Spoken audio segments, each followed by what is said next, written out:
All right. Oh, whew. Feeling good. Feeling good? You guys feeling good? Papa Jack's feeling good. Papa Jack's always feeling good. Today's a good day. We survived the weekend with a new client. We went out coaching for the whole weekend. We didn't lose a single hat. What? That is crazy. Crazy good luck. Never happens. Speaking of amazing things, though, it's almost time. It's almost time.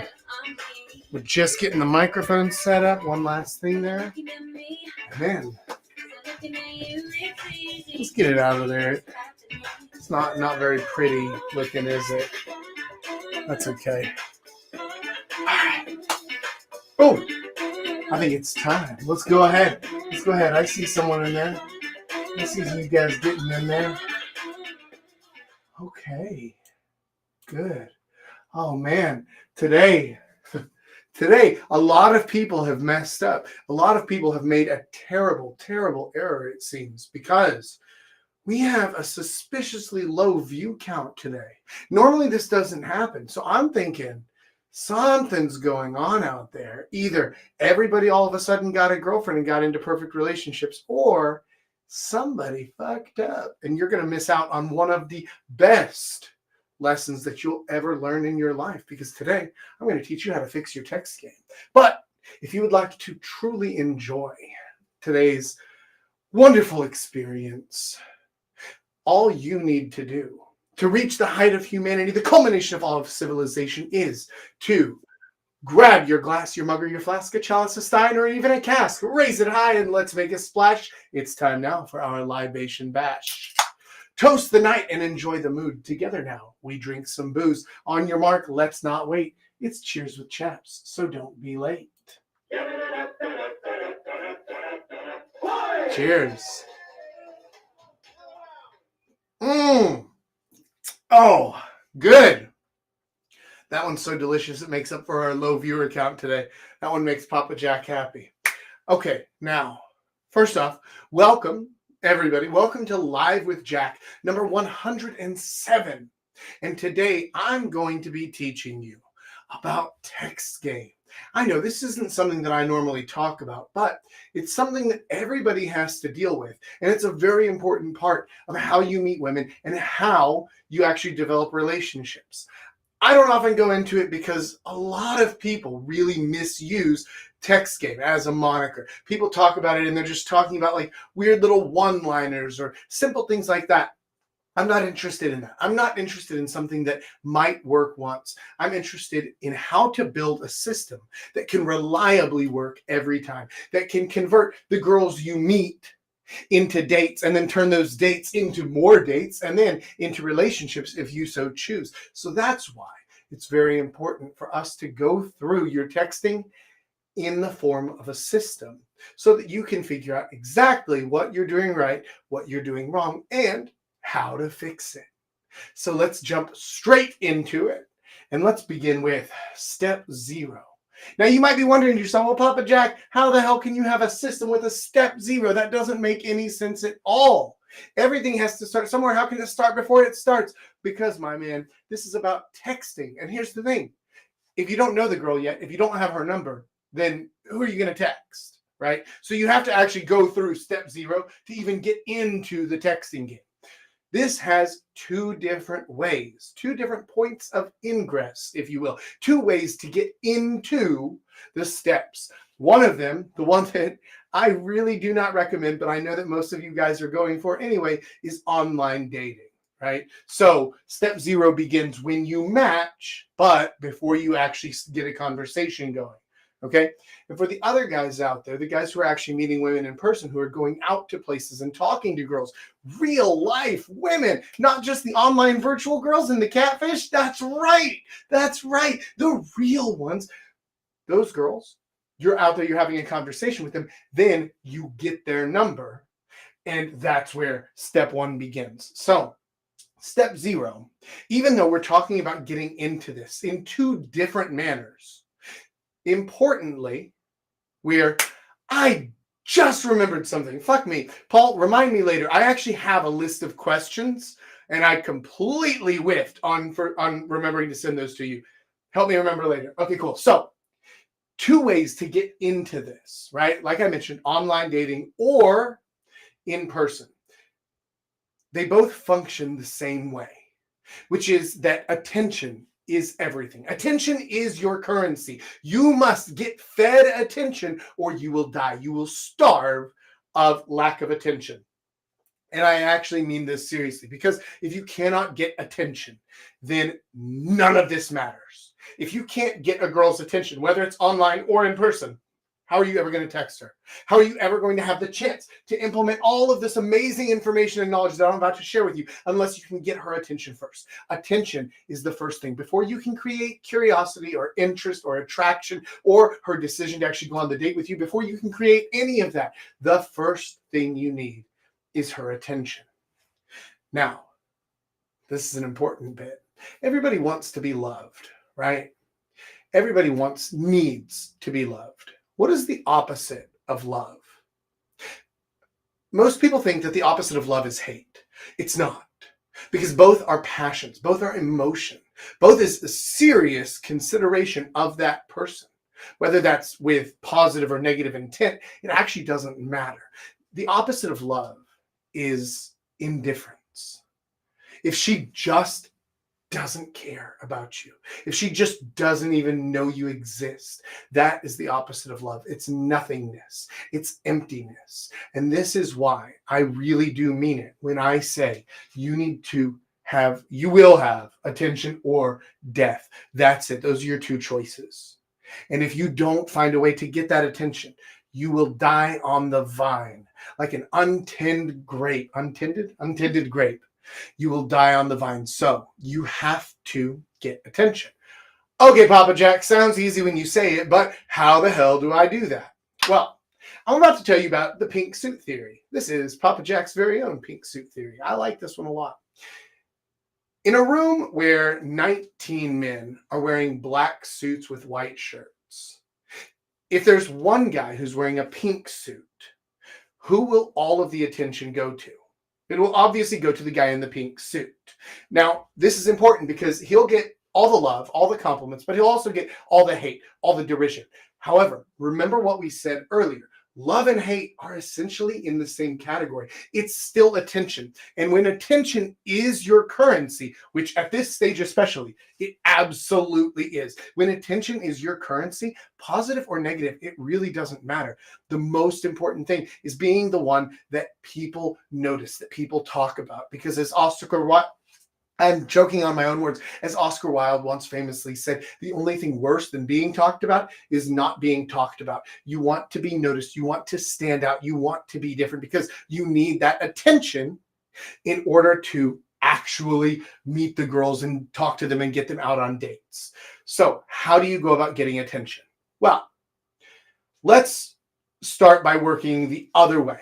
Right? Because whenever we're dealing with complex, difficult topics like this, how do I get attention? How do I get a girl to pay positive attention to me? That sounds really tricky, right? And everybody gets stuck on this because they're like, well, it's impossible to know how many stars are in the sky, right? Okay, cool. I hear that. What if we reverse engineered this?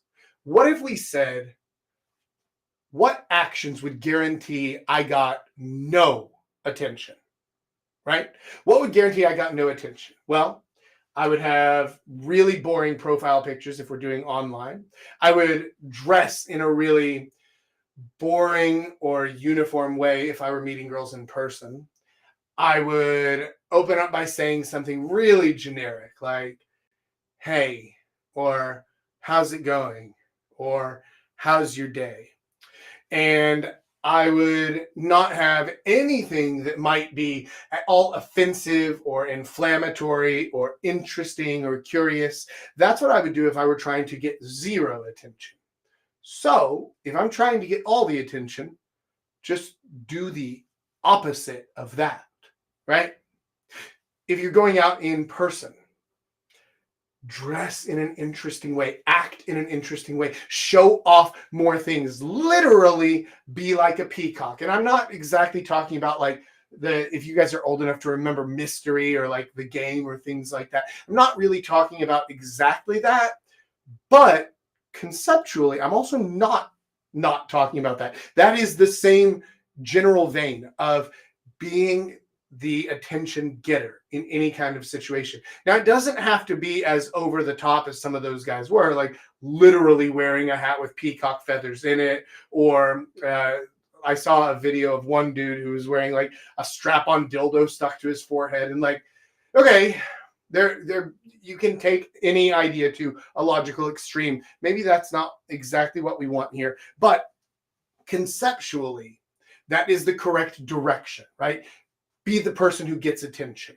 If you're dealing with online dating, right? Make your pictures interesting, make them eye-catching. And here's the thing is, your looks are, yeah, important, but not as important as what the actual photo is and what it shows. So keep that in mind. Hold on one second. Let me see if I can move this over just a bit. There we go. That's better. Okay, good. We had an obstruction. So you want to be out there and getting attention as much as possible in online as well. And whenever you talk to them, right? If you're matching with a girl, you need to actually send her an interesting message. It needs to be, again, eye-catching. It needs to be something that she hasn't heard before. Because here's the thing. Whenever we talk about first impressions, we know first impressions are important. First impressions are everything, right? What is a first impression? What's the purpose of a first impression? The only purpose of a first impression is for them to remember you. That's it. Everything else is secondary to that, right? Whether they have a positive view of you, a negative view of you, they think that you're a loudmouth jackass, they think that you're a dignified socialite, whatever. Here's what they will never remember is, oh, that guy, he was fine, I guess. Yeah, I think I remember seeing him there, right? You never want to be that guy, because if you did that, then you failed to make a first impression.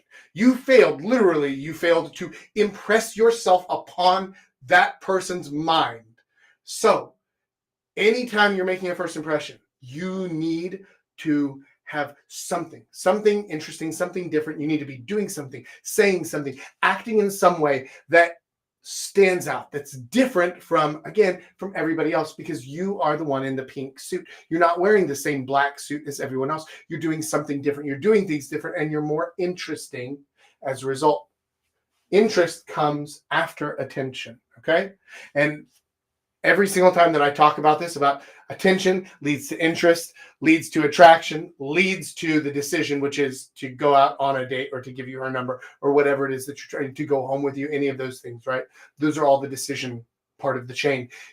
People always ask me, well, how do I create interest? Well, you have to get attention first, right? If you're getting attention, then they're already going to be a little bit curious, because there's something you did that's different, something you did or that you're doing that's standing out. So if you're doing the attention part right, then you're generating curiosity with that attention, okay? And then she's going to be asking you questions, or she's going to be commenting on something, or any of that stuff. That's great news. That means she's curious, and then your answer determines whether or not she's interested, whether or not she wants to find out more, whether or not she wants to see what's going on, right? Because you can give good and bad answers to this, right? If she says something like, hey, why are you out here handing out business cards to people? And you're like, oh, well, have you heard of the Church of Jesus Christ of Latter-day Saints, right? And then she's like, oh, okay. All right, have a good day. See you later, right?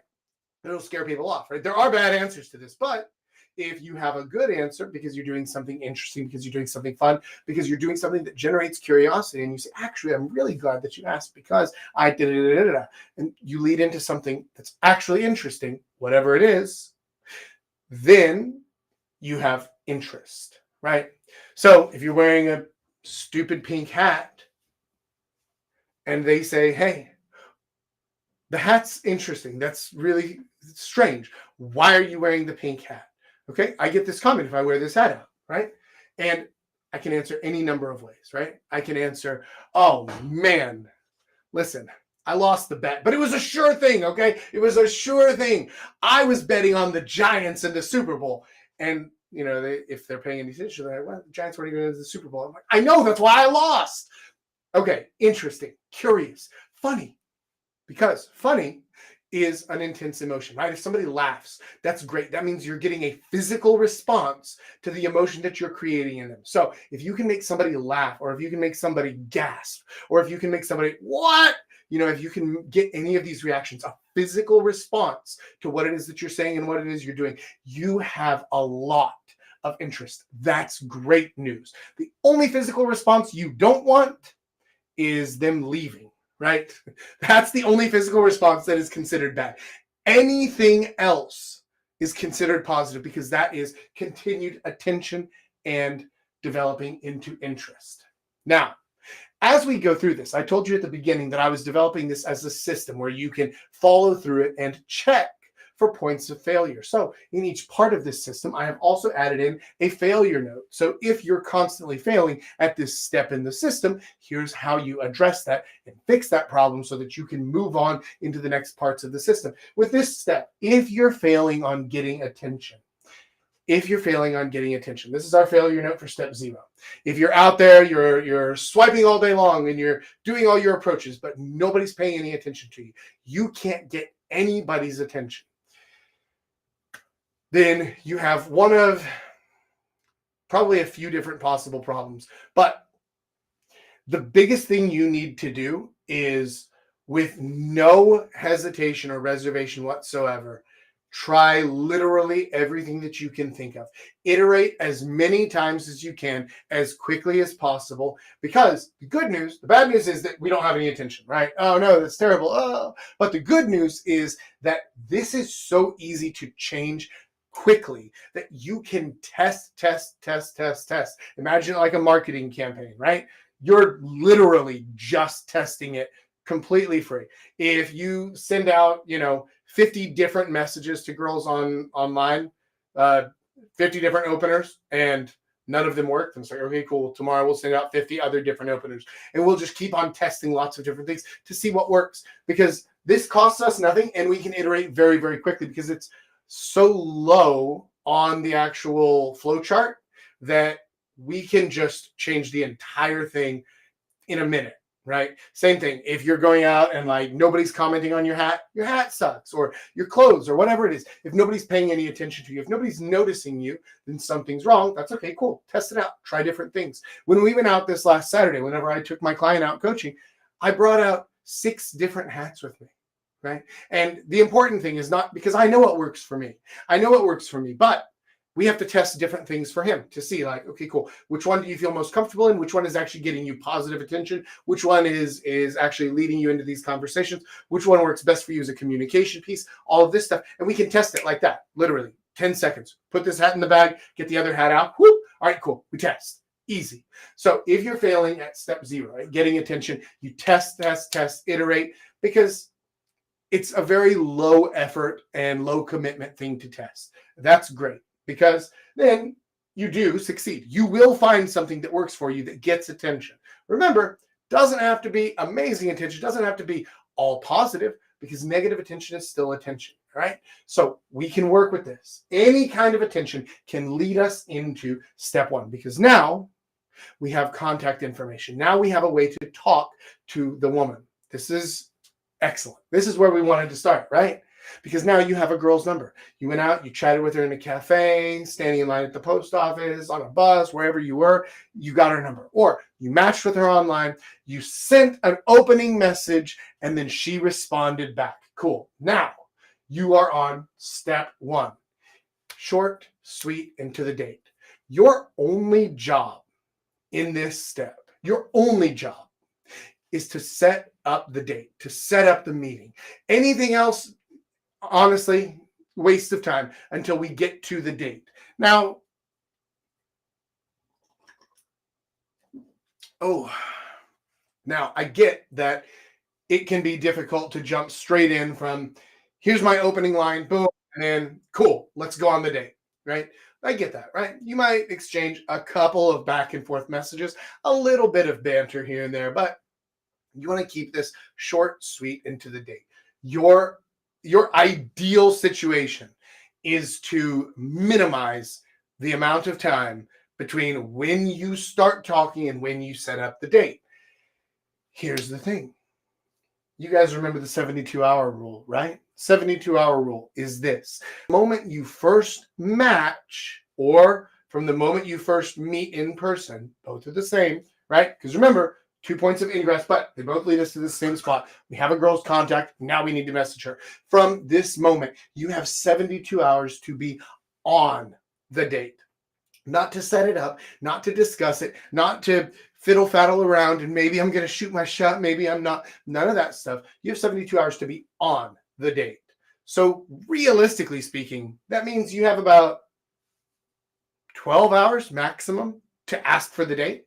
And you're not going to be talking to her for the whole 12 hours, right? So what are you doing? What are you waiting for? Ask her on the date. Now, how exactly do you do that? Great question. You do this by generating interest through curiosity, right? We're aiming to build interest through curiosity. And you can do this easily in person, right? Because like I said, whatever you're wearing, however you're acting, whatever situation you're in, whatever it is that you're doing, those all work well to get attention and then build curiosity that leads to interest. But online, it can be a little bit trickier, right? Because your profile is static and you're like, well, not exactly a wordsmith here. So what am I going to do with this? How do I generate interest through the curiosity? Okay. Here's the thing is that whenever you're sending out these messages, they need to be attention getting. They need to be interesting from the beginning, right? So I should actually probably circle back just a little bit here. Whenever you're sending those first messages, definitely don't send like, hey, how's it going? How's your day? Whatever. Nothing like that. You want this to be interesting, something that can ideally lead to a multi-step conversation, right? Listen, name puns can work really well if you're clever, but if you Google, like, what's a name pun for the name Jessica? Like, whatever it is that's on Google, she's heard it. She's heard it 100 times, right? Name puns, things like that, humor, any kind of witty humor, that works really well if you make it yourself. If you're original, then it works really well. But if you're bringing it up off Google, you've already lost the game. Any sort of a joke works really well as well. Anything that demands a response because it leaves something open. This is one of my favorites. This is one that I used to use all the time whenever I was using online dating.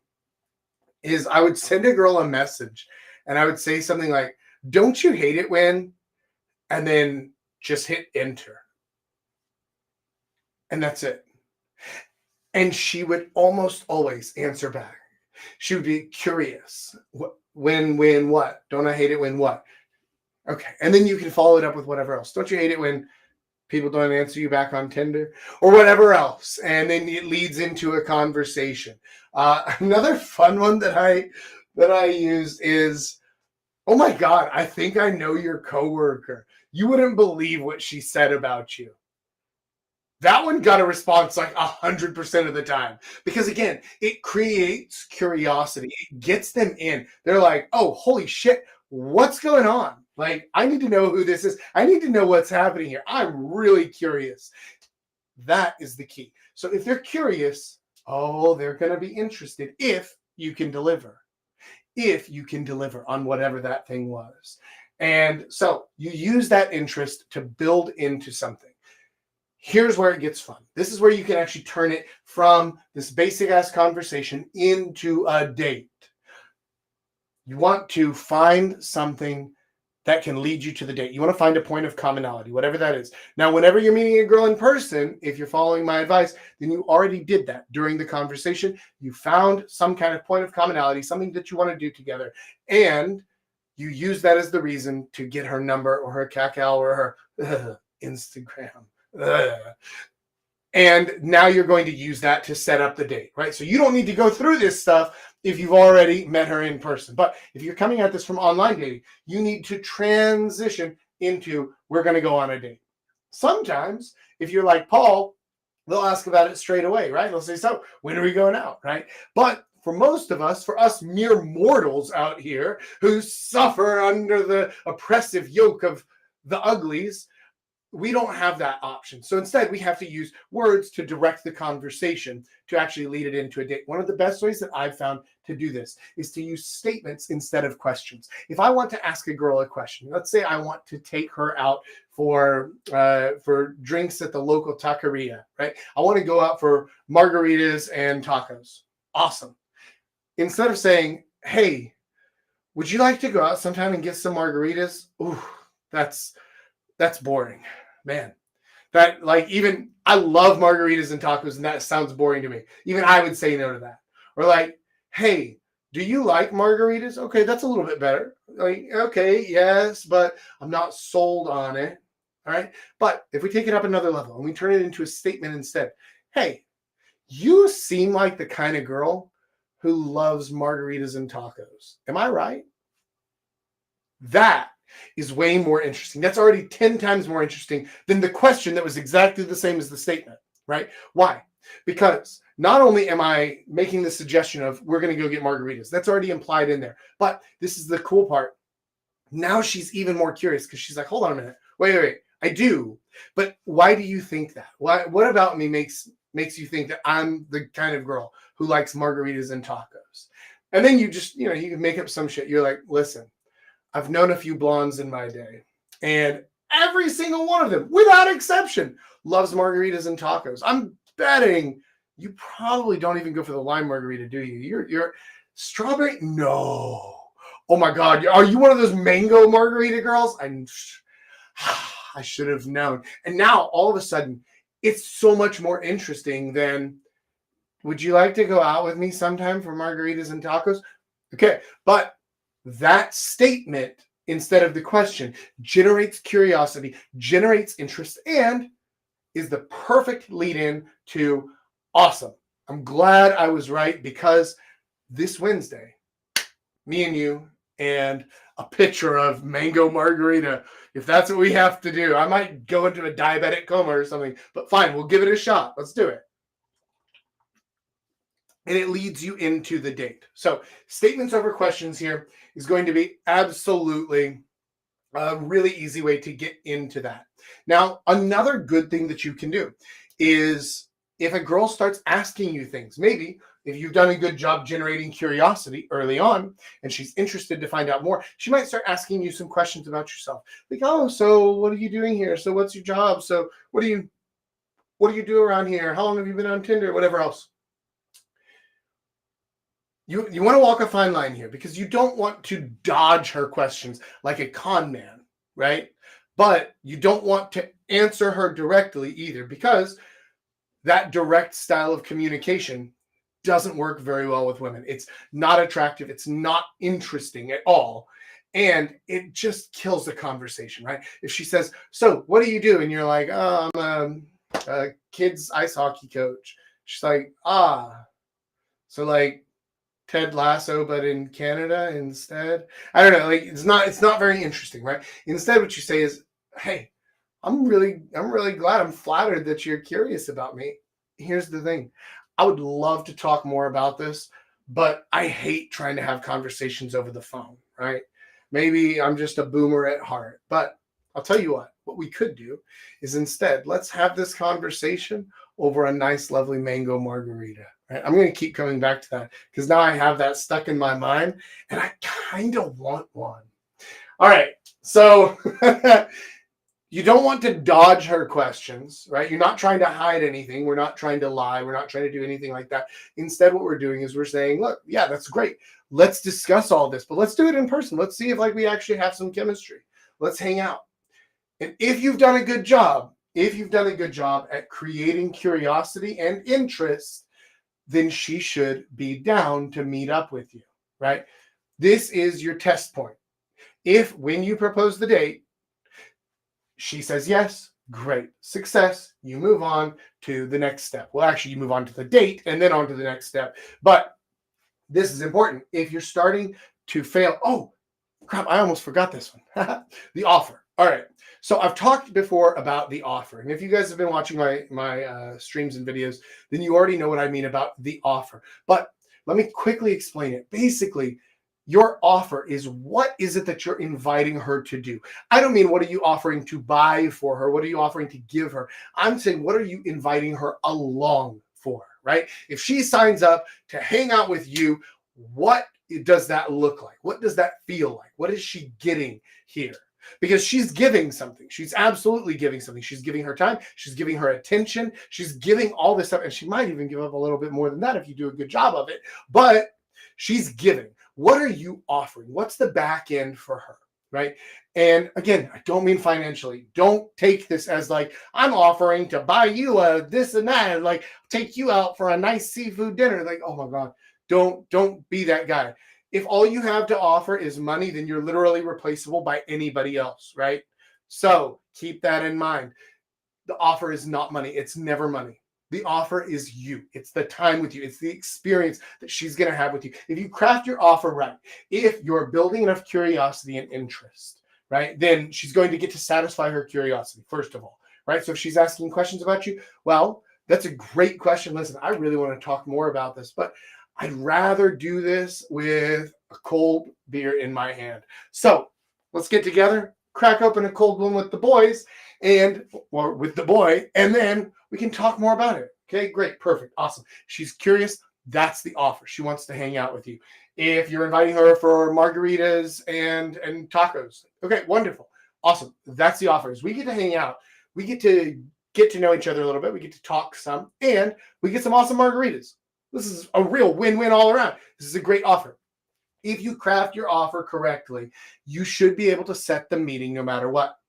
If you're failing in this step, if you're asking her on a date and she's not jumping on the opportunity, one of two parts of this has failed. It's either been on the beginning or on the end. Either one, you didn't create any curiosity or interest. You answered her questions directly. She has no curiosity left. There's nothing left that she's wondering. She already knows everything about you. And she's like, I don't know. He kind of seems human. Human's not what you want. I know. Everybody's human, right? That's what you think. That's what you feel. That's not what she wants. Listen, she wants you to be, because in her mind, you are a blank slate. You literally possess infinite possibilities. She does not know what you are or what you're about or anything. So it could be anything in the world. You could be the next Henry Cavill coming up, starring in some unknown thing that nobody's ever heard of, like The Witcher. What kind of nerds know about that? Right? It doesn't matter. She doesn't know.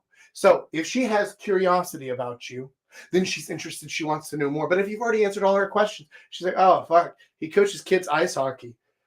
I bet that doesn't pay very well. I don't know. He kind of seems boring.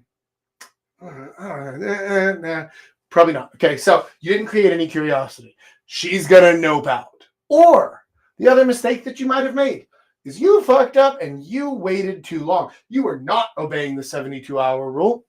You were just chit-chatting away and just talking all the time like girls in a sewing circle. Oh my God, like, did you hear about Becky? Oh yeah, well, who gives a shit? Don't talk about stuff. Don't chit-chat. Stop that. Stop.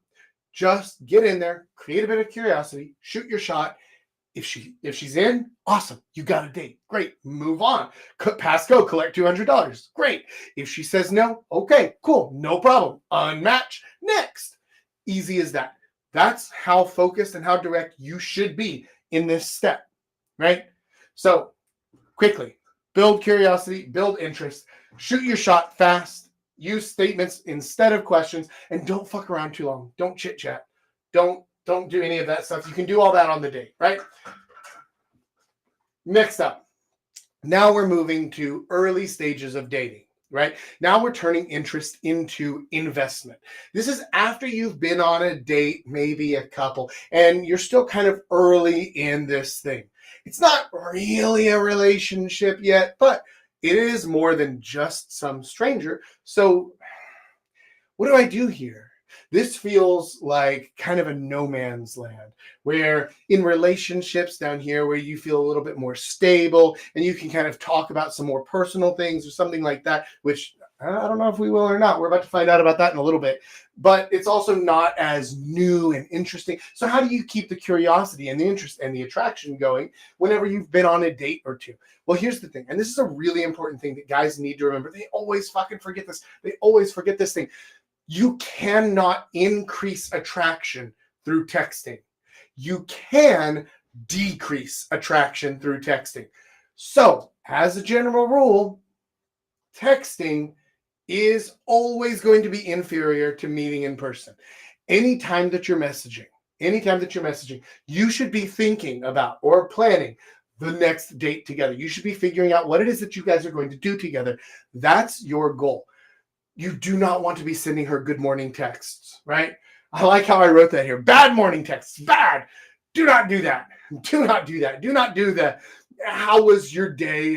How's everything going? How are you feeling? Like, unless she's been sick and you're just checking up on her health, how are you is so fucking trite and boring that she might even ghost you right there. And here's the thing. That, by the way, is the failure point in this step. In this step, the most common failure point is she just ghosts. You've been on a couple of dates, you hung out, maybe you hooked up a couple of times, and then she just stops answering. And then all of a sudden, instead of leaving you on read, now all the messages are just unread, right? It's because she pieced out, right? Why? Because you got boring. You got boring. There was no interest left.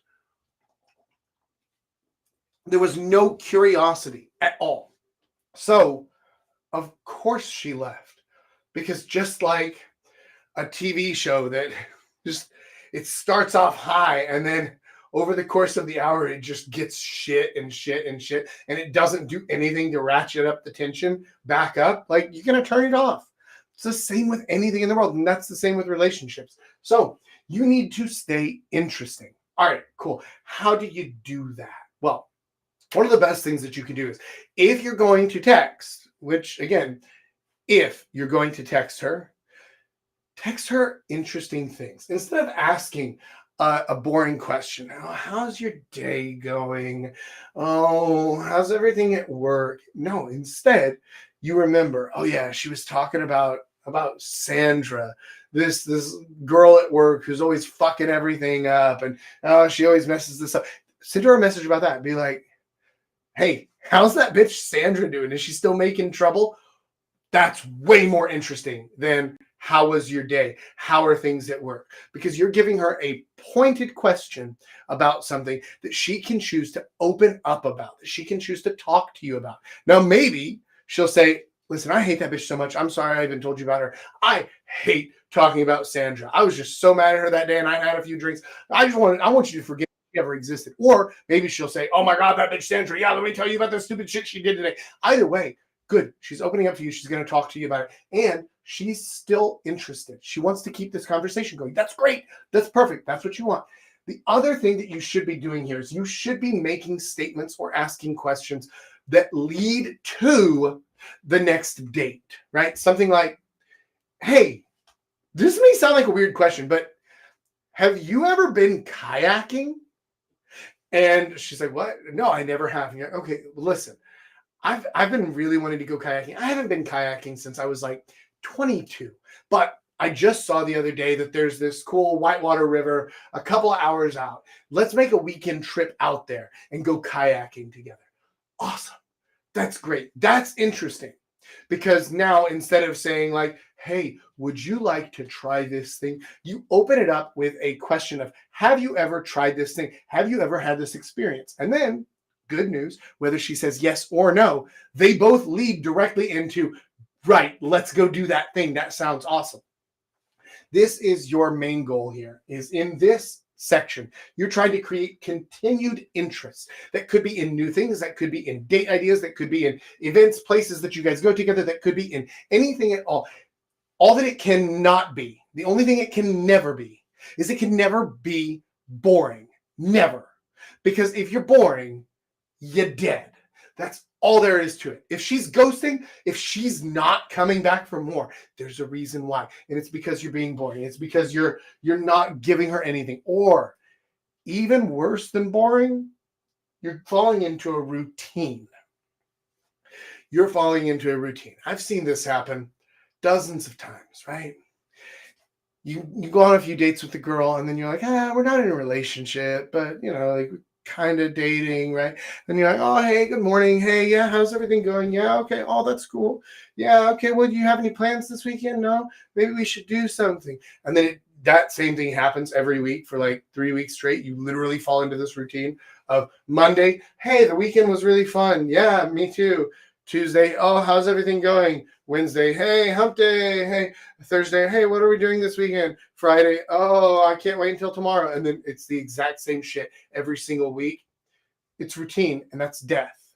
Routine is always death.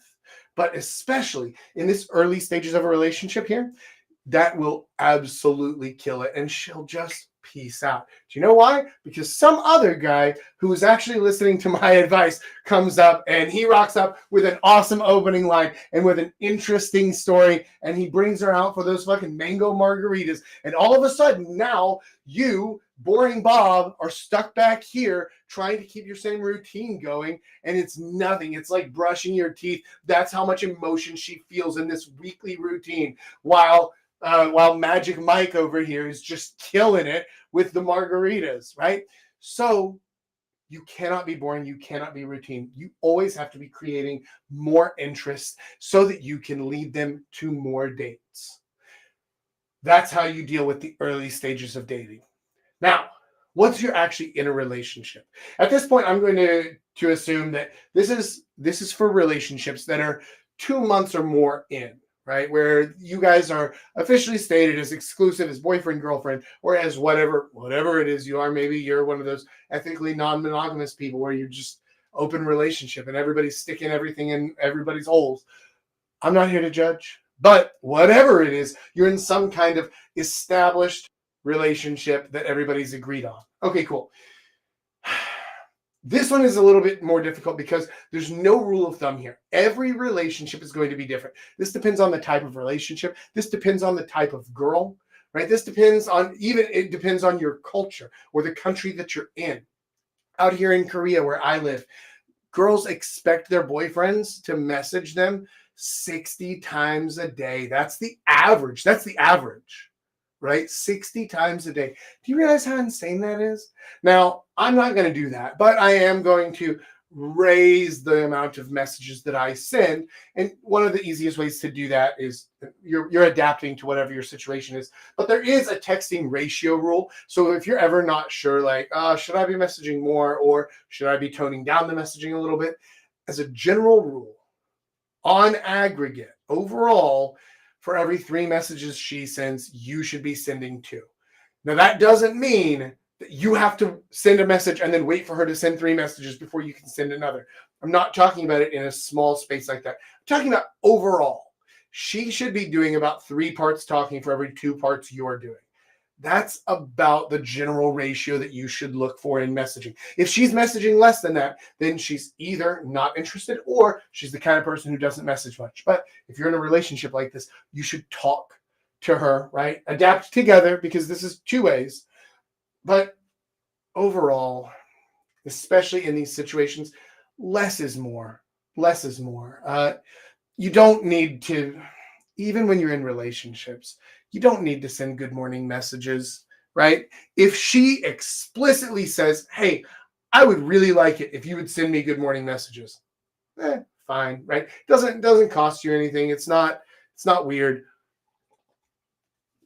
But unless she specifically asks you for something like that, don't do it. Don't start introducing weird things like that. Keep things interesting. Whenever you do message, now at this point, all I can do is I can tell you what works for me, because again, every relationship is totally different. So take all of this advice, especially, with a grain of salt. All I'm telling you is what works for me and is the opposite of what has failed for me in the past, because I've made these mistakes before, right? Like I would be in a relationship and send like the good morning messages and the, oh, hey, how's it going? And try to just message for the sake of messaging. And that failed miserably every time. Might work for you. Your mileage may vary here. But for me, I've found a lot more success by messaging less when I'm in a relationship, not ignoring messages, not not messaging for days or anything like that, but to kind of tone it down a little bit, not be so focused on it, not worry about it. And then if I am going to start a message, if I'm going to engage first, I'm going to do it because I have something interesting, something funny, something amazing, something terrible, something I want to spike emotions. If I'm starting a message, right? So I'm not responding to her. If I'm getting into it first, I can't remember the word, doesn't matter. Anyway, I'm going to be starting it with some kind of spike, some kind of like, hey, I have great news. And they're like, oh, what is it? I don't know, the whatever it is. Like, there's a reason I'm messaging her. I'm never messaging just to message, right? Don't do that generally. Again, this is my experience. I don't do that. And I found that works really well. Sending funny pictures that I find, sending pictures of cool things that I'm doing or things that are happening or whatever else, sending the shock and the awe, right? Again, spike emotions. You guys know the shocker. She's got shock and awe, but what about Spock and awe? Oh, give him the Spocker. Okay. There are two whole people laughing at that joke, and it's Julius and Paul. And that's it. Nobody else is even old enough or dorky enough to get that. So follow the texting ratio rule. And here's the big thing. Listen, this is so important. This is the most important thing. And this is true in every relationship, no matter what. I don't care. This is an absolute golden rule. Never, ever, ever fight over text. Never get into an argument over text. Never. There's not a situation where that works well for you, ever, under any circumstances. I don't care what's happening. Listen, if you're on the other side of the world and she texts you, she's mad about something, she's angry about something, and it's real, she's not just like blowing up some stupid drama, right? And it's real and you feel like you need to deal with it, at the very least, get on the phone, right? Preferably always deal with those things in person, but never through text. Never deal with fights or anger or upset through text. That's always, 100% of the time, that's always a recipe for disaster. Now, man, if you found, we just went through a whole lot of stuff. And if you found any of this, oh, holy shit, I totally missed my pre-show note that I wrote up at the top so that I wouldn't forget. And I missed it. All right. So, hey, Editor Jack, later on, whenever you're cutting this up for YouTube, edit this and cut this back into the beginning because I fucked up. So one of the most important things that you need to know whenever you're texting is everything should be in your voice. It should sound like you. Don't try to copy paste someone else's texts because it won't work well. It literally reads as incongruent. It feels copy pasted. And even if you try to make it, like, you have to actually turn the words and then make it your own, but even then it doesn't quite work the same way. You want to be texting in your own voice. If you naturally use proper grammar, then you should be texting with proper grammar and punctuation. If that's just how you talk and how you act, I mean, that's how I text, but that's also how I write and how I talk. But then if you're going to be texting with, abbreviations and no punctuation and misspelled shit all over the place, that is part of your voice. You should be doing all of this through your own voice in a way that actually sounds like you. Your goal with texting, and this is important for all of text game, your goal with this is so whenever she reads it, she should be able to hear your voice in her head. That is a really powerful thing, because if you can do that, if you can find your voice, it becomes so much easier to actually create a first impression through text only, to actually create curiosity and interest, and then to get them out on the date, because it feels real. It feels like they can hear you in their mind, which feels more personal, because text is naturally impersonal. We don't want that. We want to create something that's more personal. So you need to find your voice. If you aren't sure what your voice sounds like or what you think you should actually text like, here's what you should do to figure it out. Record yourself talking about something, anything, for 5 to 10 minutes. It literally doesn't matter what the content is. You can talk about your favorite TV show. You can talk about your mom's lasagna. It doesn't matter because nobody else is going to be listening to this. And the content is not important. What is important, though, is the way that you talk. Do you talk like I do in these long, drawn-out, run-on sentences that turn into paragraphs like you're trying to read a fucking James Joyce novel or something like that? If so, then use that in the way that you talk. Use that thing in your text. The same way, if you talk in short little snippets, 2 to 3 word sentences, and you're just like, yeah, this thing, fucking sick.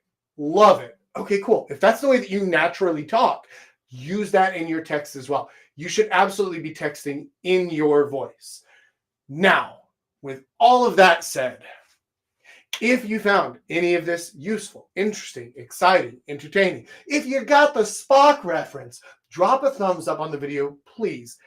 I consider it a personal favor. It really helps me out a lot. It helps the channel grow, and it helps more men find this message. And also, if you know anybody who just sucks at text game, maybe send them this video, because it is word of mouth referrals like this that really help the channel and the community to grow. So thank you very much for that. And with all that said, let's move on to everybody's favorite part of our week, which is the live Q&A with a full player panel today, it seems like. Paul, would you do the honors? Yeah, sure. Thanks, buddy. Bring us all in here. Wow. What's up, Jujubee? Long time no see, man. Yeah, it's been a while. Sorry about that. I just heard the International Man of Mystery was back, so I was like, I have to be here. Yeah. The interdimensional man. Him and his hunting. So yeah. Let's get this set up a little bit better. And you gotta remember to send me the questions. Oh shit! Yes, thank you. Well done, Pablo. Where are they? Great question. They are. Hey, what happened to Antonio? I saw him in here earlier. He has Eastern European internet. Truth. That's funny. Truth. I mean, it's like Metallica said, sad but true. Okay. Oh, what is this? This is the one that I wanted to adjust. Move you over a little bit. And I think we are good to go. So, you now have the questions, right? Looking good, boys. What's up, Crow? What's up, Chromeo? Yeah, so first question for today is, how do you approach the texting for a girl who speaks good English versus one that is clearly limited in her language abilities? I would say text in a way where if she were to translate it in Google Translate or whatever translators popular in her language that it translates well. Try not to use a lot of like slang or figures of speech and all that. Make it as straightforward as possible, and try not to confuse her. Unfortunately, humor is something that doesn't translate too well, so you have to really kind of dumb it down to like international level humor, where it's like, oh yeah, I had a student who pissed in his pants today in class. You know, that kind of humor, right? Something anyone would laugh at, right? Like a Marvel movie. So just dumb it down to that level, and you're good to go. That's as far as texting a girl whose first language is not yours. Yeah, I think the first and foremost thing to remember when you're texting someone that even if they're quite good, but they don't normally speak in English, idioms and metaphors can go over anyone's head. And the worse their ability in the language is, the harder it gets, because those do not translate in any translation app. Mm-hmm. Yeah. I think that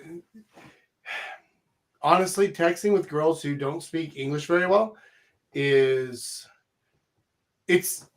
easier, because then you're just like, you like margaritas, right?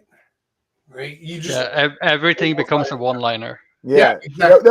I would say, do you like margaritas? Like that, just so straightforward that like if they cannot fuck up with that translation, right? Yeah, exactly. Images as well.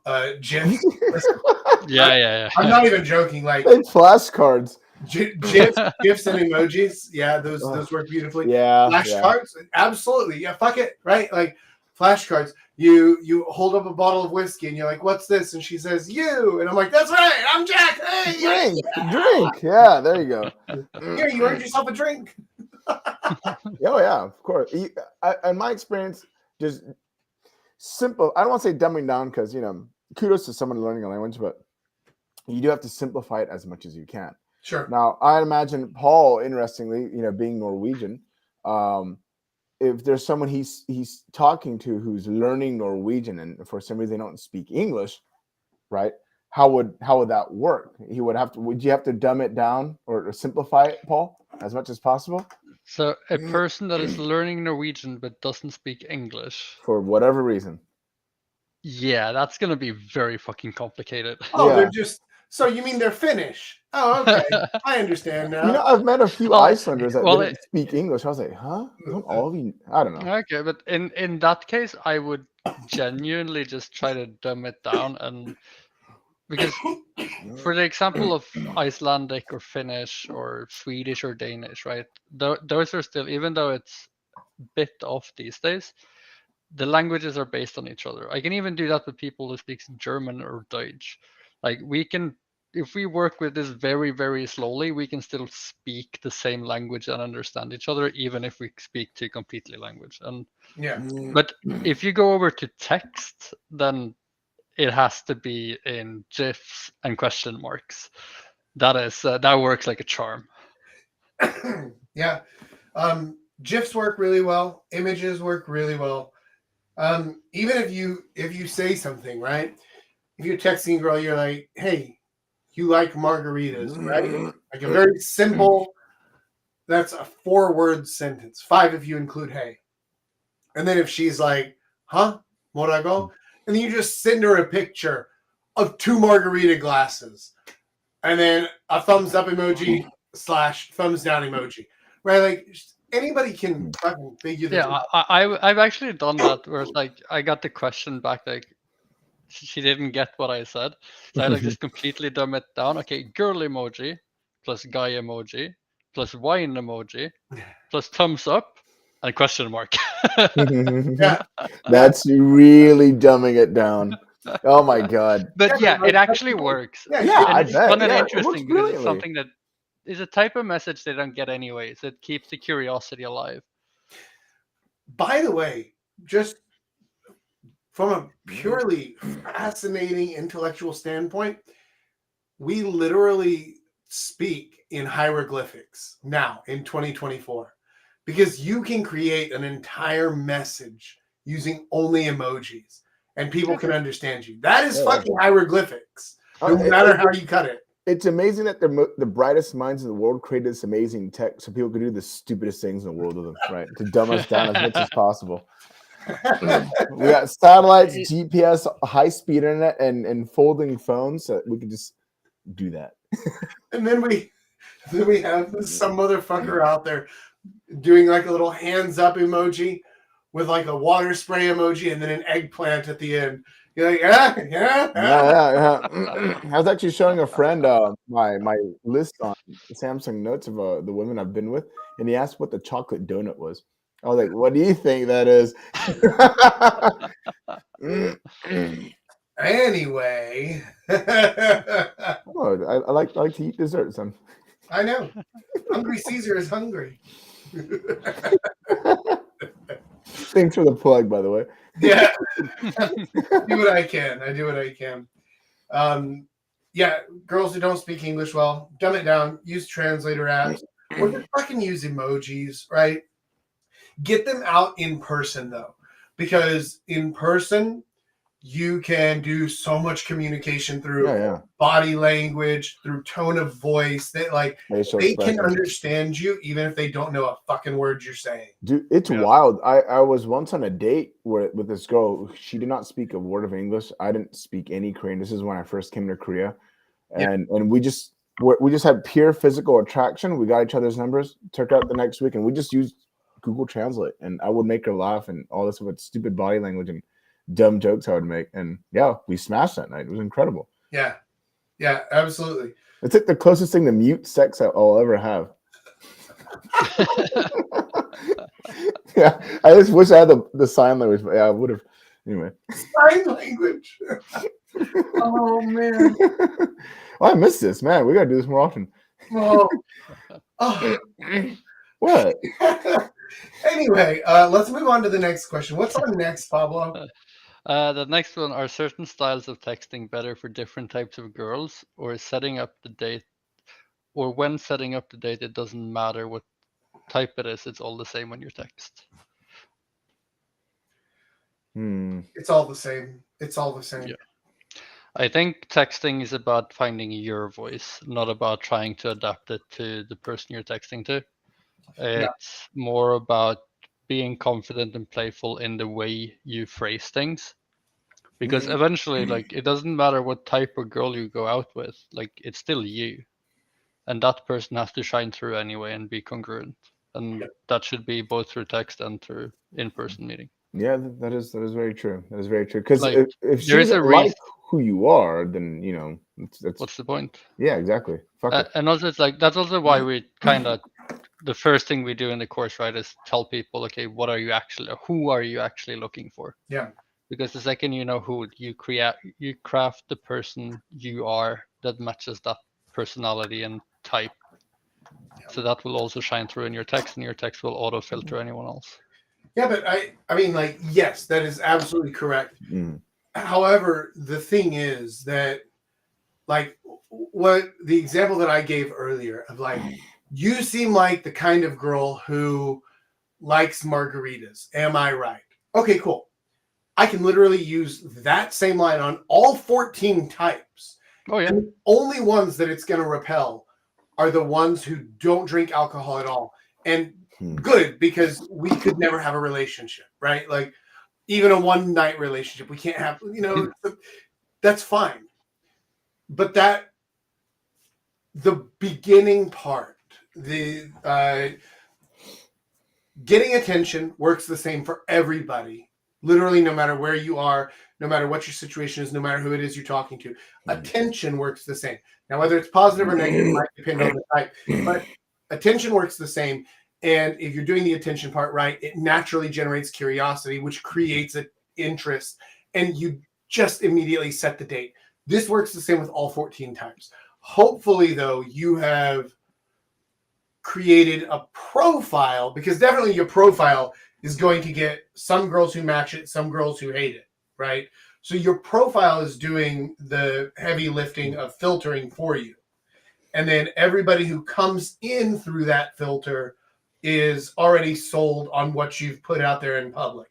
So honestly, especially the early parts of texting, this works the same for every type.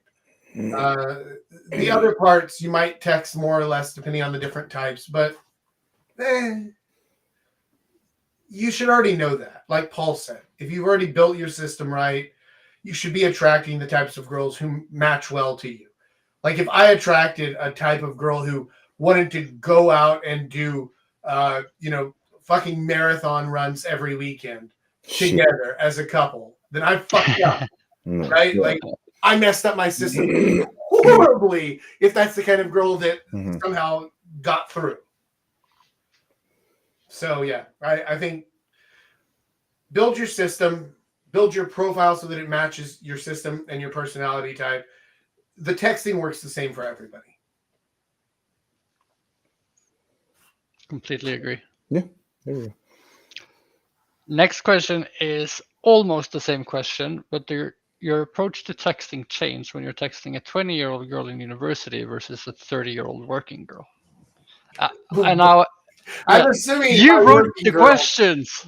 Yes. So I'm assuming that Career girl. when he wrote this, he did not mean like a lady of the night. I assume. I'm Yes, I assuming that assume so you too. meant a career girl, not a Yeah. one of A those. worker bee. I'm There Yes. you go. Not an eat to one dweller. gonna let you guys field this first, and I'm gonna grab a refreshment. Personally, I would say it depends. And the reason why I say it depends is that it depends entirely on how long I've been texting this girl. If it's the first couple texts, no, nothing changes because I have my system and my system built on one thing is that I do the same shit every fucking time and it works. However, when texting girls, especially younger girls, you notice the way they text changes a lot compared to what older girls do. So you might adapt.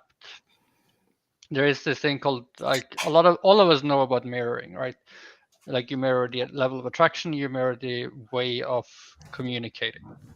So with younger girls, I tend to do that more because they are more susceptible to it. Also, they just feel more comfortable with somebody who they Yes, feel understands them. exactly. And when Yep. you're 10, 12 years older than them, of course you have to do it, right? Because they don't want to feel that they're dating a grandpa, right? Right. So like you do it, you adapt it a little bit when you're talking to younger girls, but I will start off in my style and then I will mirror closer to her style as we go, keeping my own words. Of course, that's exactly what I would do. It's that both of them have different priorities. I find that a younger girl would probably want to hang out like at a bar or a club or somewhere in Hongdae versus the older girl who would rather, get wine somewhere at a jazz bar and, Gangnam or some stupid shit I'd never want to do. So, but the difference is that you have to approach the conversation a little different. Like Paul said, be yourself, but you have to adjust a little bit to how they talk. I find younger girls to be, I think, obviously more immature and more emotional. I would say like the biggest difference for me, at least, it usually becomes more abbreviations and more emojis. Yeah, and lowercase, not as much grammar use, Yeah, and yeah, stupid shit like that. And being of course, lazy. yeah, and they're more active on social media, so they'll probably talk more about like TikTok, shit I would never use. Yeah, I just respond. I'm not allowed to have it. Yeah, I just thought I don't want Chinese spyware. Sorry. China banned me from TikTok. Sorry. Yeah, I agree with that. The mirroring is interesting because with certain things, I will do that. One example is that recently, and so two changes that I've noticed happen over the last 10 years. Separate changes, things that did not happen before, but then people started doing them. And so in those conversations, I mirrored and did that as well. Was instead of just answering what somebody says, people started hitting the reply to this message button and then answering it as a reply. Normally, if somebody asks me a question, I just answer the question. I just type it in. But whenever people use the reply function in chats, I do that back for them as well because I assume that it helps them better understand what I mean and what I'm talking about. The other one is people using reactions. So instead of saying, if somebody tells me like, hey, let's meet at this place on Saturday at 7:00, I would say, okay, sounds good. See you then. But some people, especially younger people, I've seen them just drop a thumbs up reaction instead of verbally acknowledging, yes, that's good. I will do that thing. And to me, that always feels like a little bit. Did you just thumbs up it because like you liked it, or are you agreeing to You're the? right. But Yes, I also hate that. Yeah, I stupid, will lazy. mirror that in chats if people use that because then it's like, okay, this seems like you're comfortable with it. To me, it seems really unclear, but okay, fine. That's fine. So for me, when people start doing that, I will always just assume and amplify, right? Yeah. So if they put thumbs up on something that I write, that means they said yes. Hmm. So my instant response to that will always just be like, okay, see you there. Yeah. Yeah. Absolutely. Because that, Yeah. even though it both, like you say that, okay, I understood this thumbs up as you saying okay, Hmm. but it also kind of double check and verbally confirms that, Mhm. yes, this is on. Yeah. Personally, I hate those reactions, especially on apps like Kakao Talk, because they don't give any notification. I actually actively have to open up the app, go Right. into that specific chat, and see if they reacted or not. So WhatsApp actually does give direct notifications to those things, Oh, does which it? can be even more annoying. I now, as far as a use case to this goes, in larger group chats, like so in our Discord community, if I say something like, "Oh, who's going to be at the stream today?" Right? I don't want 7 people all saying, "I'll be there, I'll be there, I'll be there," right? Like Yeah. drop an emoji. And I even put that into the call to action there, where it's like, drop this emoji if you're going to be there. Well, I Right? think that's definitely more convenient. But when you're having a one-on-one conversation with a lazy ass, and that's all they do, then it's kind of Yeah, like, well, what one the on fuck? one I is can't I a can't little read different. your thoughts. What does this mean? It can mean anything. Like Facebook for 2 decades was like doesn't mean that you're gonna go. It just means you approve what they say or you enjoy whatever, but it doesn't mean you're going. Yeah. Caesar approves this message. Yeah, so it's like I know we sound like a bunch of crusty boomers, but like still, I mean, you do have to adjust accordingly and kind of get extra confidence. Like for sure you're coming or whatever. Like I was once talking to I can't believe I did this. I was talking to this 19-year-old girl, right? And all you have to do is just adjust yourself to the way she talks, right? Mhm. And that's exactly what I did. And then yeah, things could have happened. I did not let them happen, but Unfortunate. yeah, it's okay. I don't know. I like Facebook and social media generally. Like, It just sucks. well, I've definitely lost a lot of its functionality by living in another country. Mhm. And not only that, but by living in another country where it's like, we don't really do that shit over here.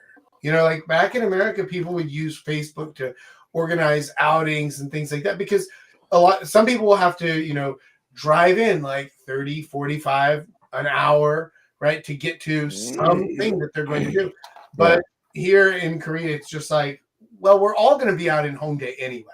Right. So, we just throw in a message like, I think this last Saturday, I just put a message in the Discord at like 7 o'clock, and I was like, "Hey, fags, we're out at corner. Who wants to party?" And it's like, okay, well, anyone who's out already knows that I'm going to be Basically. there, right?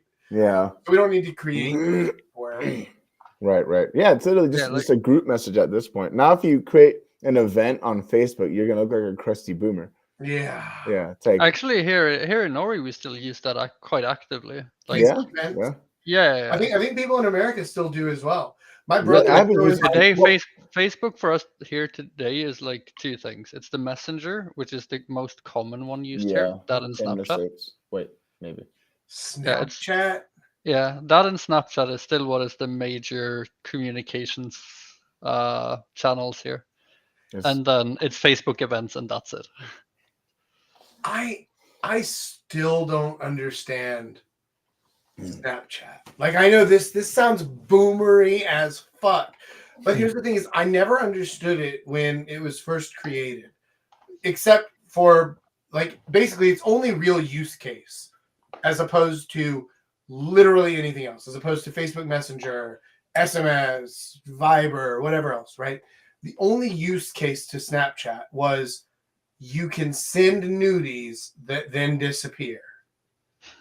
But outside of that, it doesn't offer any like special functionality or anything different or new. Mm. It's just like, okay, cool. I can send And my that kid. feature worked very, very well until people realized that Hmm. even if they disappear, before you open them, the image files are stored in a cache on your phone. Yes. No, You no can kidding. literally just read them from there instead. Yeah.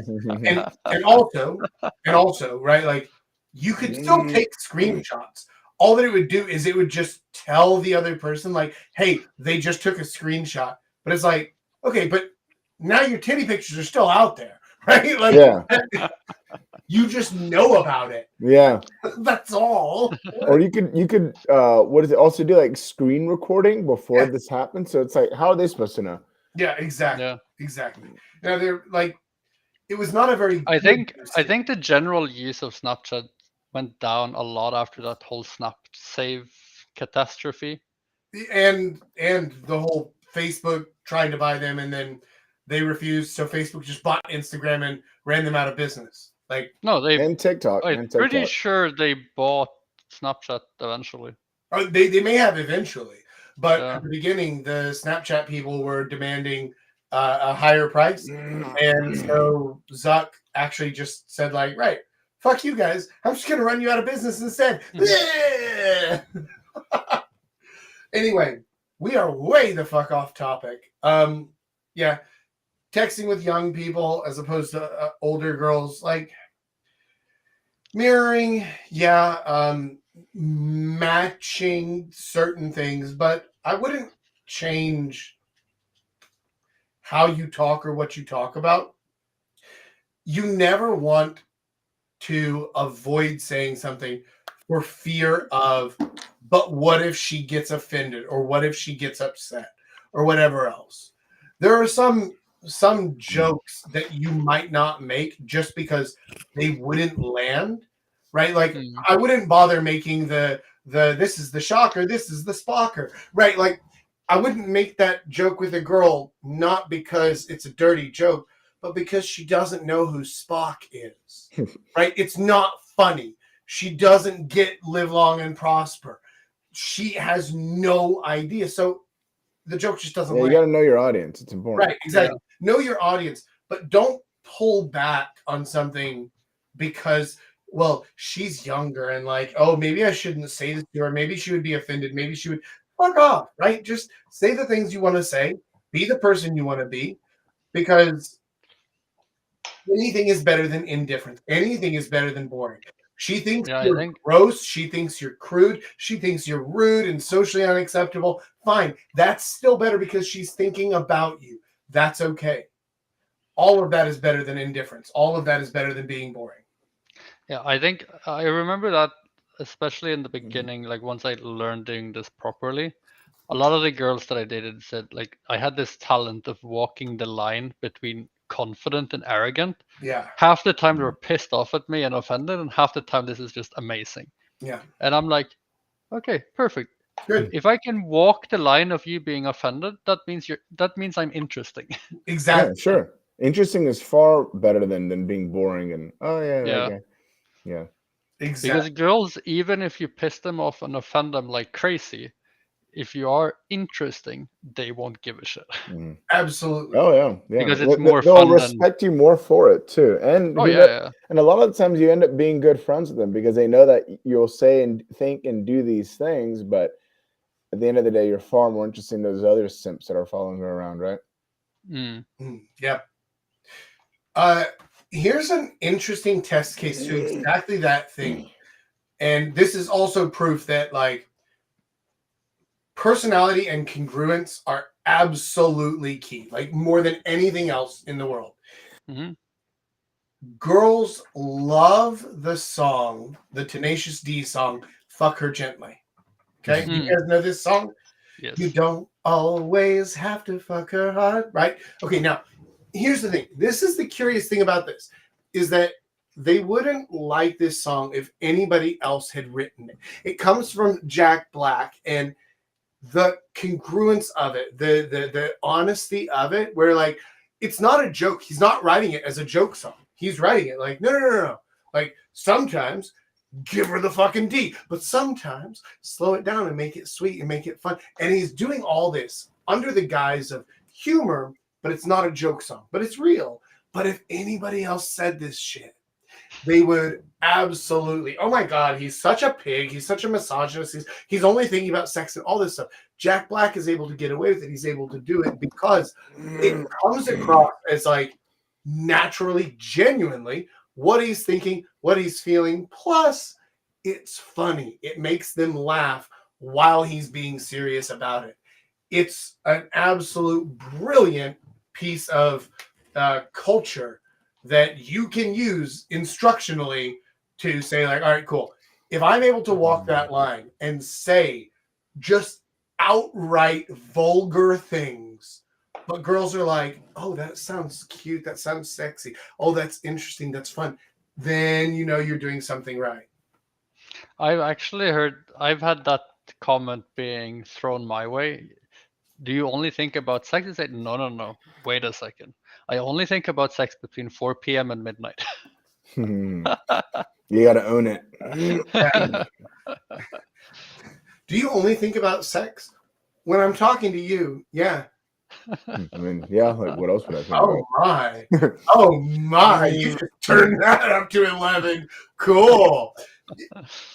Lean in. Yeah. Lean into it. Yeah. Same thing. Whenever girls call me old or something like that, I always tell them something. I'm like, listen, I'm old enough that I could have been your elementary school teacher. Like I was here in Korea at that time. I could have been your teacher. And now I can still be your teacher, but in a different way. That's okay. We all have something to learn, and I have something to teach. You can lean in. Don't pull away. Don't try to back off something just because you think, oh, but I don't think she likes this thing. If you act that way, if she says like, oh my God, you're old, and you're like, oh no, like I'm not that old, then you've already lost. You've fallen into her frame. Yeah. Right? Yeah, I think we can move on to the last original question, and after that I have at least one more. Sure. And if any of you guys watching have questions, you can type them in and we can field those as well. Okay, so the question is, when should you use the power of phone calls or voice notes?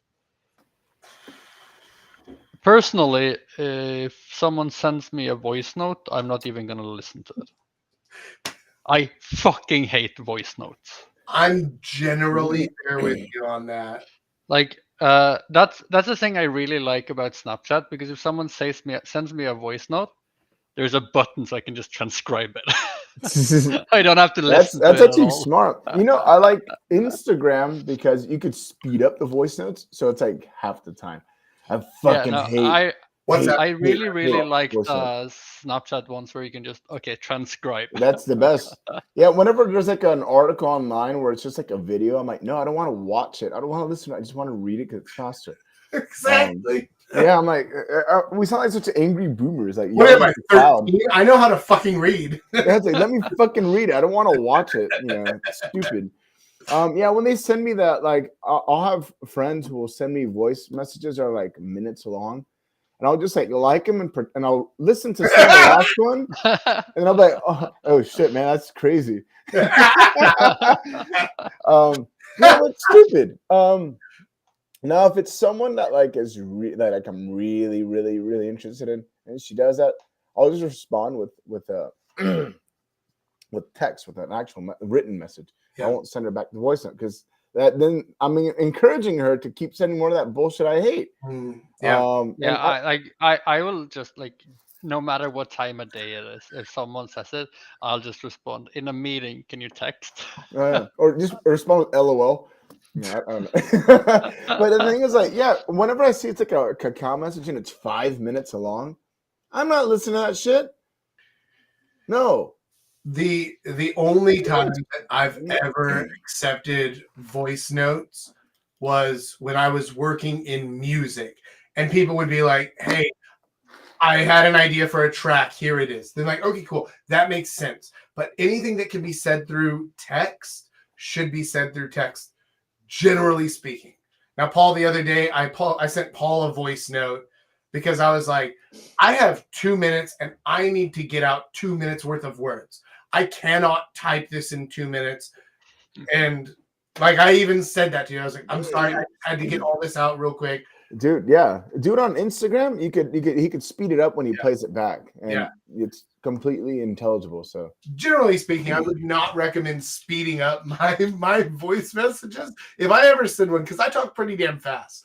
But either way, to answer the question as to when to use phone calls and voice messages, use, again, this is in my experience and my thoughts, use phone calls sparingly.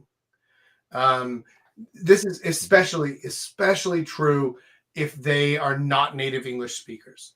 If they're not native English speakers, phone calls are the hardest fucking thing to do in another language, because you're not actually hearing somebody's voice. You have no body language. You have no context. There's none of that stuff. Phone calls are really, really, really tough. So generally avoid those unless you absolutely have to. But phone calls, or in this case, maybe a video call, can work to maintain some interest if you're dating a girl who's farther away. Like, I know some of our guys live down in Daejeon, and then they date girls who are like out in Busan or something like that. So doing video calls in a situation like that, I can understand that. That's fine. Or like, I know Crow's girl lives out in like Ulsan or something. Ulsan, That's just like yeah. 5 hours away. That's a situation where phone calls, video calls, something that helps you feel a little bit more together, can help a lot. Generally speaking, though, I would avoid them unless you want to check if she's a catfish. If you match with a girl in online dating, you're not sure if she's real or not, be like, hey, by the way, something that I do before all of my dates, just to make sure that we're on the same page, is I want to do a video call, me and you, so that you know I am who I say I am, and I know you are who you say you are. That could be a good use for that. Otherwise, text is fucking fine. And Yeah, I agree.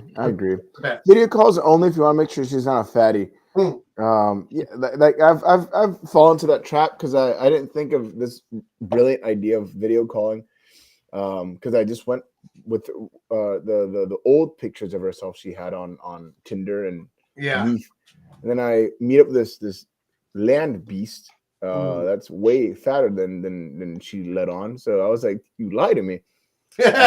So yeah, a video call. I was like, I saw her come out of the subway exit. I was like, oh god damn it. But anyway, like I think video calls are important if you want to do that.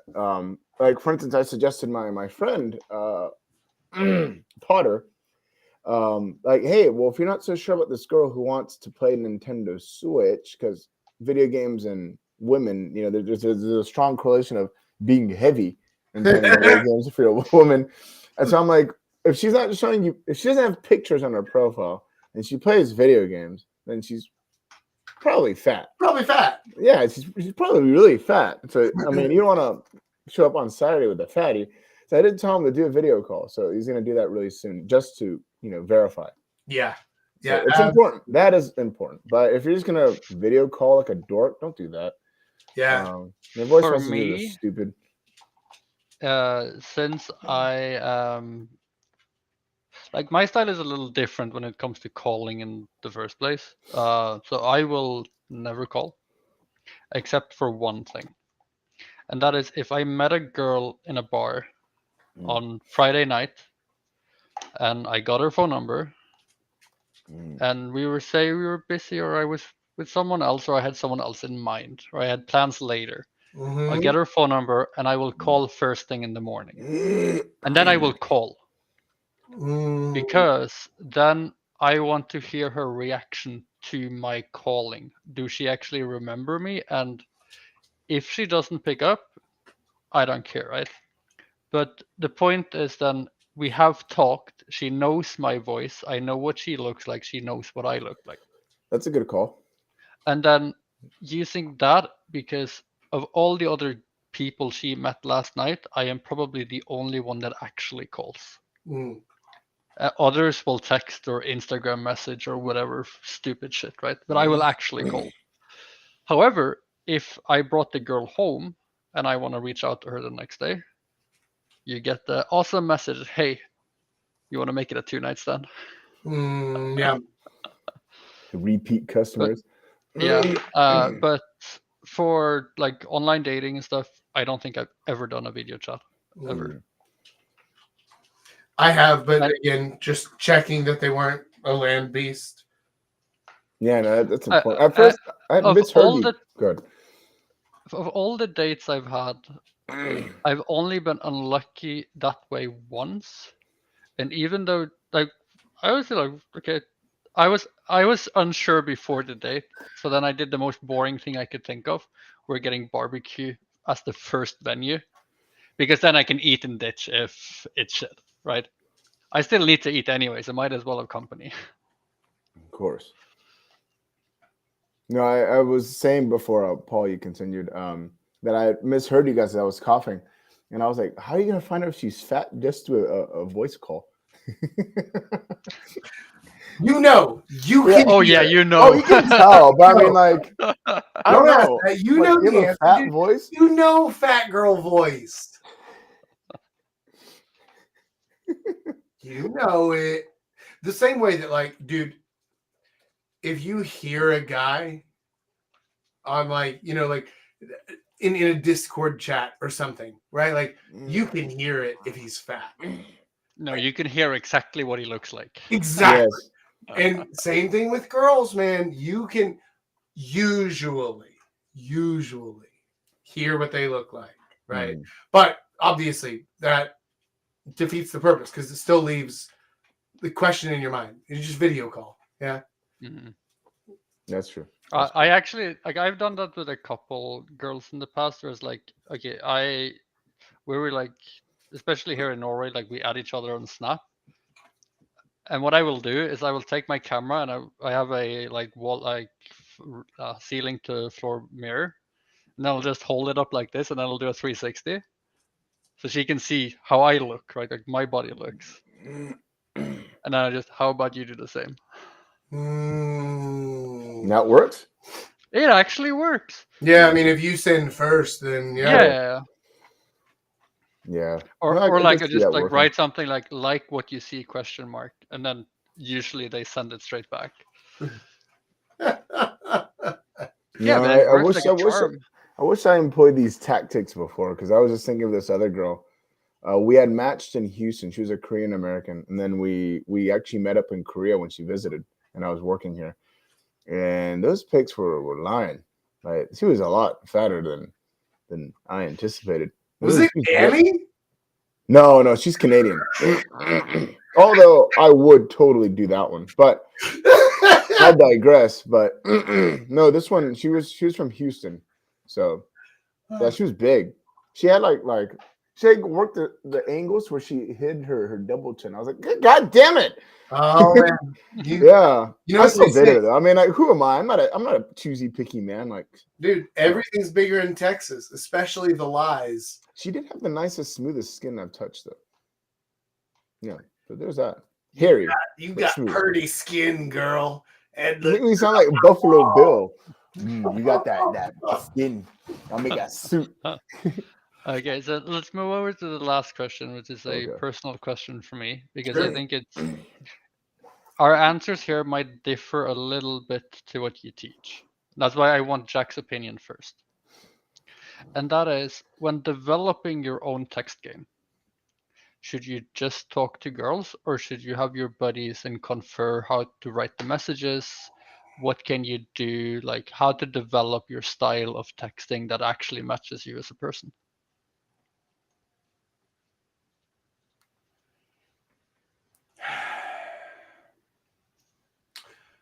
All right. So my thought on this is you already have your own style.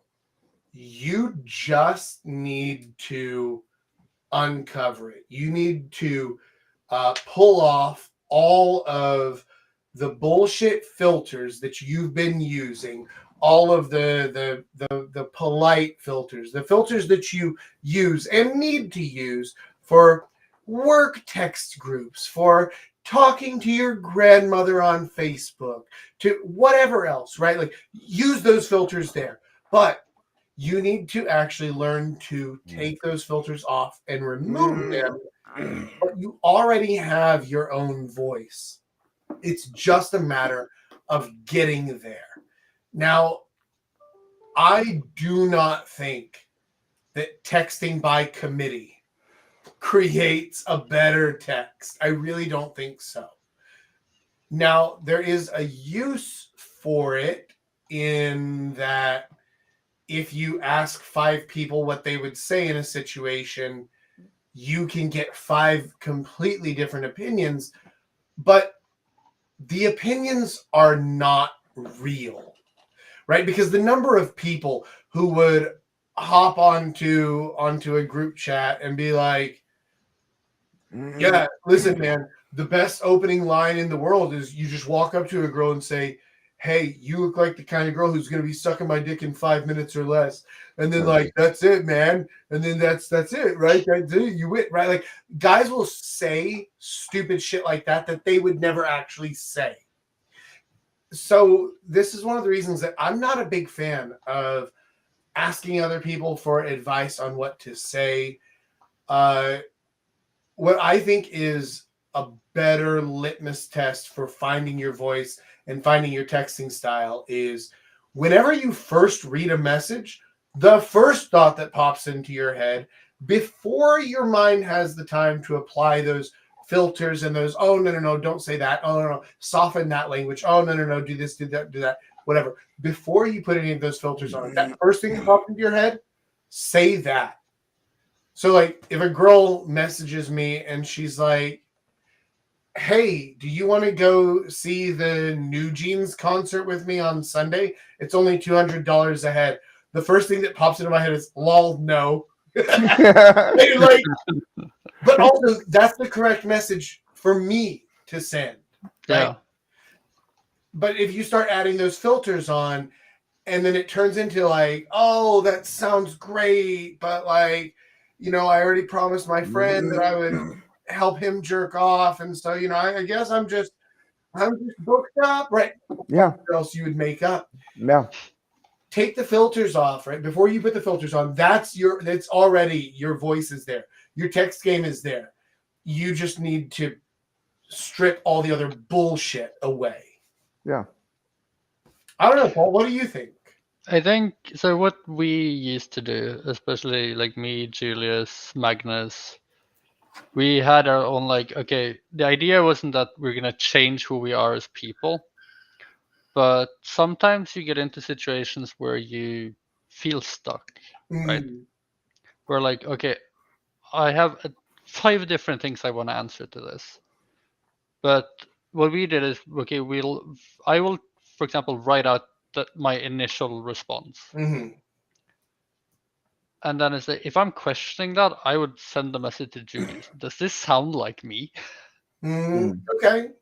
And we're like, okay, can we get this message into a format that is more realistic to what I would say in person, like the person that you know I am, right?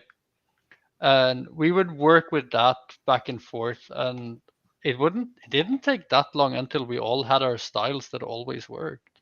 Especially this goes especially for initial messages, like the first 3-4 messages in online dating. Then I we can use this a definitely see lot. that being useful, especially if you're talking to people who know your voice and style, and your question is not, should I What say, should I write? or what should I say? Your question is, does this sound like me? That is a good use of asking your friends. That's totally fine. I'm okay with that. I'm on board with that. I definitely can see the use there. I hesitate to advise it because I know how people will use it. And that's why I hesitate on that. I do think that that's probably the best way whenever you're finding your voice. and you're just making sure that everything comes across well. Mhm. But if you don't have that group of guys who both understand women well and understand you well, because honestly, you realize that that's a really rare thing for you to have, right? Most people don't Yeah. have that, right? That's true. Most people Paul, don't you're so have proud. it's true. Like, I'm serious. So like, Yeah, it's true. Yeah, absolutely. so it's very rare to have that. Most people who don't have that will be best served not by asking friends who know them well but don't know women, or friends who know women but don't know them well. They are best served by just first thing that pops in your head, say that. Go. Most. Right? Yeah. That's why I find giving advice to people who ask, "Hey, what should I say to this girl?" I find it extremely difficult because I'm like, well, what I would say is totally different from what you would want to say. Exactly. In the case, I don't want to use his name, Mickey. He'll ask for advice on what to say, but then he'll immediately contradict with what my advice is by saying, "Oh, well, the other guy in the Discord says this." But then I go like, well, that works for him. Yeah. And then he goes, then I tell him something else. He goes, oh, well, this other pickup artist says this. Yeah. Then I go, well, that works for them. You're Yeah. not them. So you have to find what you need to say, what you want to say, and just put it in your form. Because what I say works for me. What works for like Magnus, for instance, works for him. Paul in his engineering style of everything, that works for him, right? Sure. It won't work for me, but that works for him too, right? Right. Well, like that's the thing is that one of the reasons that I don't really talk about text game is because the only way that it's worth talking about is like I did tonight, which is as a system. These are your overall principles. These are the steps to it. If you're failing in this step, this is most likely why. Re-engineer this step, figure out how to get to the next part of the flowchart. But as far as what to say, the words to say, I would never, ever, ever recommend that somebody say the things that I say. Because the shit that I say only works because I walk around with the confidence of the fucking sun. Right? Like, that's the only reason that all the shit that I say actually it works. matches your personality, right? And so Exactly.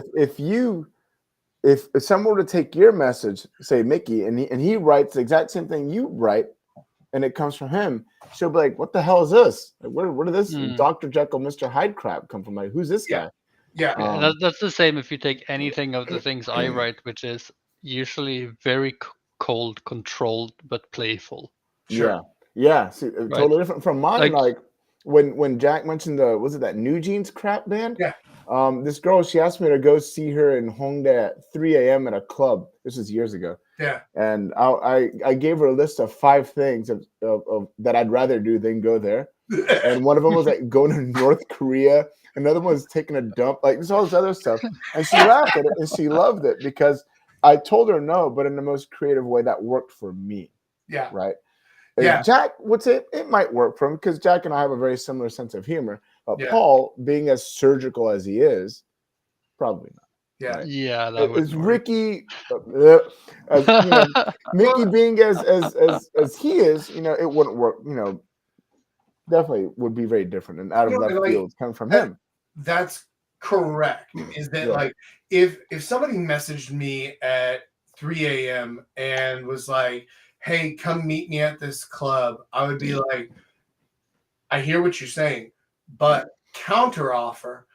I have a way better club that I'm already at.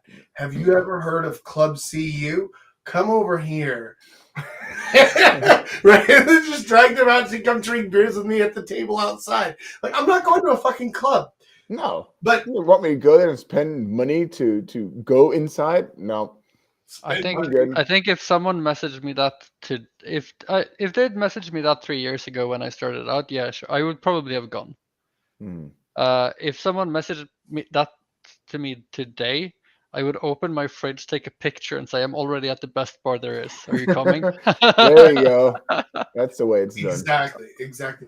And now this is another important point: is that your texting game should be genuine and real and congruent to who you are at that time, right? Like you can't fake it. So you cannot copy Paul's text unless you are already Paul, right? Yeah. If you want, you can try, but it's that doesn't work. That's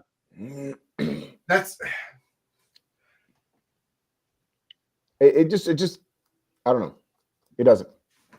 The way I see it, it's kind of like it's incompatible because it reflects who we are with these styles of messaging we have, right? Like I've said before, Paul is a certain way, you're a certain way, I'm a certain way. yeah. In some ways we overlap, and many others we don't. Yeah, absolutely. Yeah, and that's also why we together as a group we work so well together, because everyone can play on each other's strengths and kind of shore up each other's weaknesses. Yeah, but we also So, like, know what each other's strengths are. Yeah. Right? And it's like, yeah, of course Jack's not going to a fucking club, right? Like there's no shame. But now, and here's the thing is that, okay, so this is actually a good example. This isn't to text game, but this is to like understanding each other well. That time a few months ago, Julius, when we were out and you went to the club with those French girls, right? Oh yeah. And I was like, yeah, awesome. Listen, y'all go, you have fun. I'm going to be hanging out here at the 7-Eleven drinking. They were really worried. They were like, is Jack upset? Is he angry? Like, why isn't he coming with us? And it's like, anybody who actually knows me is like, no. He's not angry. And also he's not going home. He's just going to take his party to the 7-Eleven. Now, his party could be a party of one, and it's still a fucking party because it's just what Jack does. It's fine. It's fine. But he doesn't go to clubs. It's okay. Mm-hmm. And because you understand that, and because also I understand that, like y'all wanted to go. They wanted to go, rather, and you were like, fine, I'll go. Awesome. I get that, and I'm not upset. You're not upset. They're worried, but that's just because they don't know. Once you know each other well, and actually if you're completely congruent, like 100% honest and true about who you are, people get it, right? They understand it. Yeah, absolutely. Yeah, everyone just has a totally different style. And I think that's, I do like the way we work together. Yeah. We fully understand each other. So like, I know when Paul and I are together, it's just us two, it's a dream team. When it's Jack and it's extremely fun. When it's us and Jack, then we know this ends at 5 beers. Yeah, of course. Listen, my view on this is if we didn't get bitches yet by 5 beers, we fucked something up. So whatever, fuck it, turn it into a boys' night anyway. It's fine. Oh God, yeah. Those are always a fun. When are you coming back, Paul? Yeah. Actually, that's a good opportunity for us to go ahead and wrap this up, and then you and I can keep this conversation rolling on the back end. But for those of you who have watched and joined us, if you've made it this far into the video and you haven't done it yet, please hit the thumbs up. It really, really means a lot to me, to the channel, to help us grow, to help us reach more guys. And if you know people out there who are struggling with their text game, who suck, or they keep messaging you saying, hey man, what should I say to this girl? How do I deal with this?